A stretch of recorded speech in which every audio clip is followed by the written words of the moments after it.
Manager, ce mot est davantage suivi dans divers domaines, à savoir sport, art et culture.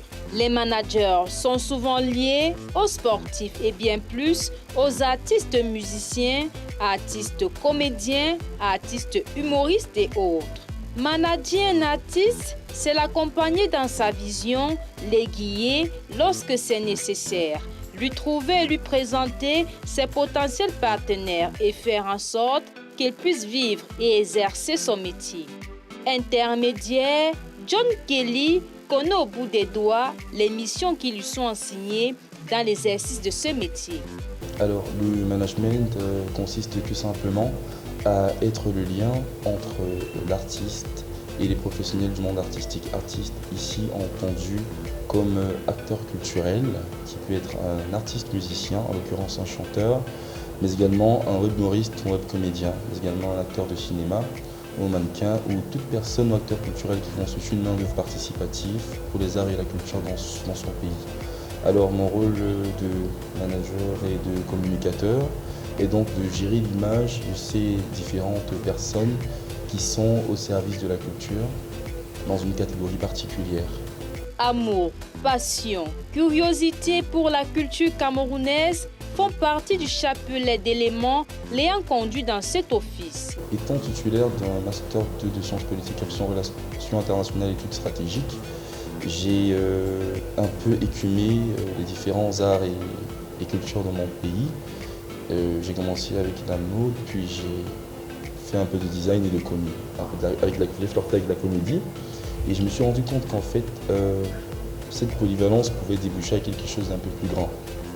D'où le besoin de créer une sorte de structure dans laquelle je pourrais éventuellement réunir ces différentes caractéristiques et apporter ou impacter, n'est-ce pas, positivement des carrières.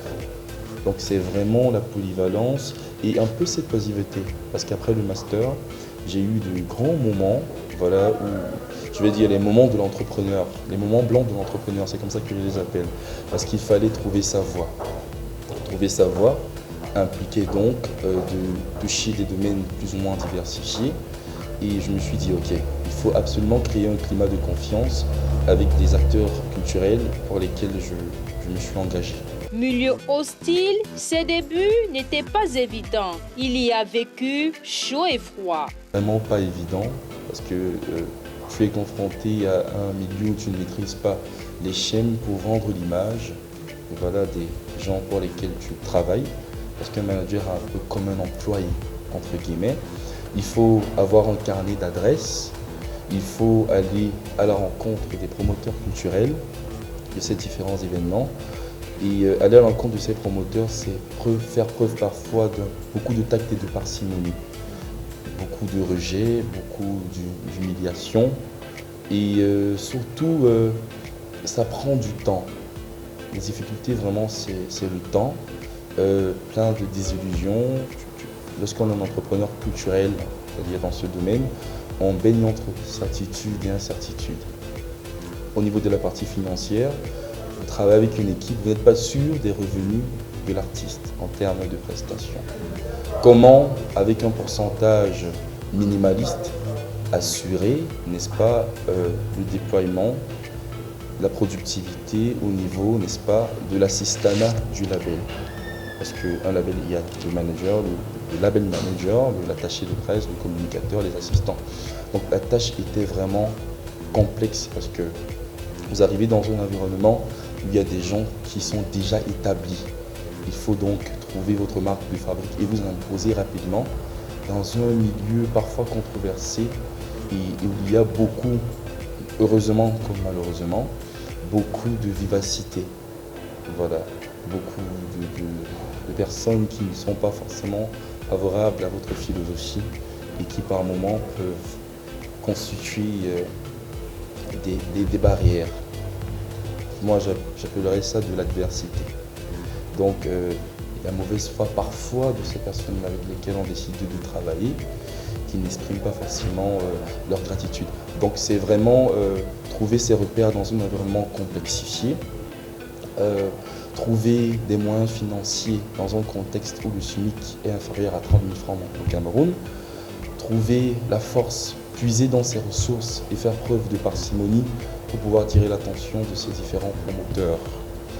Et la gratitude parfois de ces acteurs culturels, artistes comédiens qui ne reconnaissent pas forcément le travail qui est battu en brèche.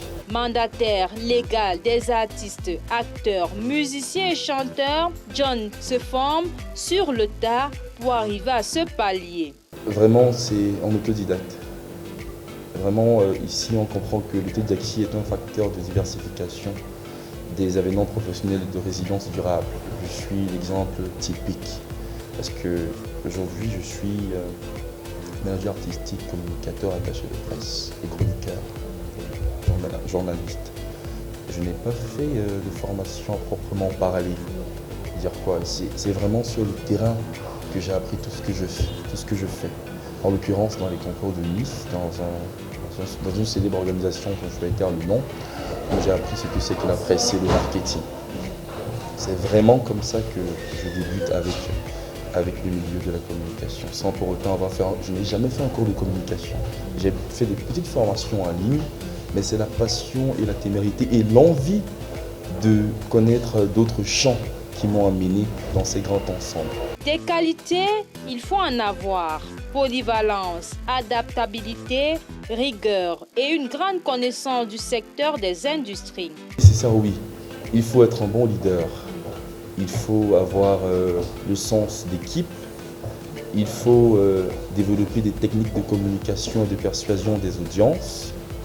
Il faut avoir des aptitudes et un carnet relationnel public fort.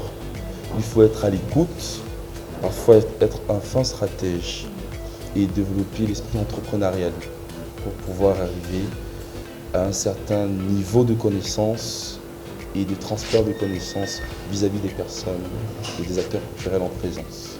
Les prestations de Kelly sont rémunérées sous forme de pourcentage.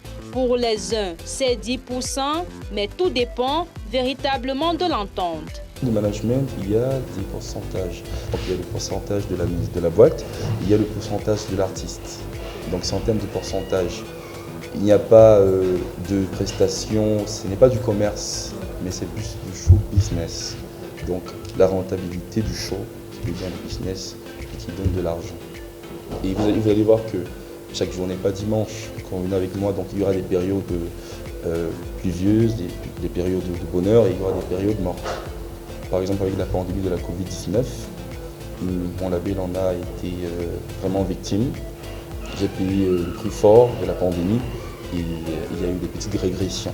Dans ce genre de cas, par exemple, il n'y a plus de prestations, plus de cachets, plus de représentation humoristique. Avec sa clientèle, il s'y tisse une relation plutôt sociale, bien qu'il faille gérer les humeurs des uns et des autres. La relation, oui, c'est d'abord une relation sociale, puis une relation professionnelle, une relation amicale.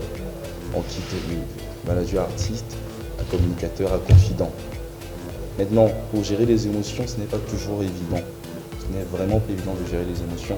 Mais avec le temps, on est déçu, on est heureux. Avec le temps, j'ai envie de dire qu'on gère tout simplement. Voilà, et on s'habitue. Mais ce n'est pas toujours facile. Très souvent sollicité pendant des périodes, il est obligé de surseoir certains dossiers, bien que cela se produise rarement. Par exemple, depuis février, autant pour moi, la structure est extrêmement sollicitée. Voilà. Que ce soit en matière de conférences, en matière de placement de produits vis-à-vis de mes humoristes, du marketing. Voilà, le label est extrêmement sollicité au point où il arrive des moments où la demande est tellement forte qu'on est obligé de faire des compromis malheureusement et qu'on se met même à dos certaines entreprises. Ça tout le temps, mais c'est assez régulier, surtout parce que le label a choisi une forme de polyvalence. Nous sommes un label exclusif et non inclusif. Autant on travaille avec des artistes, autant des comédiens, autant on travaille avec des humoristes, autant on flirte avec l'univers de la mode et de la mixologie en particulier. La performance n'est pas le fruit du hasard. Les managers qui excellent dans cette tâche ont un point en commun. Ils sont des caméléons et savent motiver les artistes. Pour y parvenir, Kelly doit s'appuyer sur des compétences techniques et une organisation rigoureuse lui permettant de gérer les impondérables et de développer les compétences de ses collaborateurs. Face à un conflit, Kelly risque de laisser la situation se dégrader et de provoquer une perte d'efficacité et de productivité au sein de l'équipe. Il doit ainsi faire face à de nombreuses difficultés auxquelles il n'est pas préparé. Et l'incertitude virevoltante de l'entrepreneur culturel qui est soumis à un climat délétère. Et il faut absolument tirer la tête de l'eau. Donc les difficultés sont à la fois sociales, culturelles, financières, humaines. Puis un label de management et de communication. Ça veut dire quoi? J'aspire à être une major. Une major, c'est un label, une maison de disques qui a plusieurs services en son sein, notamment le management ou la communication, l'édition et le publishing. Donc moi, je n'ai que le management et la communication. Et non, pour avoir l'édition, le publishing, il faut avoir beaucoup de moyens financiers. Il faut donc avoir des acteurs culturels sur lesquels on pourrait capitaliser en termes de management pour avoir des coûts, pour avoir la prétention d'être appelé producteur. Donc c'est un peu les difficultés. Et vraiment, le marché est très fermé aussi à cause de l'absence d'initiatives de la part de certains promoteurs. Nous sommes obligés d'attendre les événements des multinationales pour nous en sortir. Donc c'est vraiment la principale difficulté. La présence d'un manager dans la vie d'un artiste professionnel est devenue une telle évidence qu'on peut parfois se questionner sur l'existence de certains artistes en l'absence de leur manager, surtout que la réputation et la notoriété de ces derniers a dépassé celle des artistes. Avec cet état, le métier de manager nourrit son nom et Kelly le sait bien, raison pour laquelle il ne compte pas se lancer dans un autre domaine.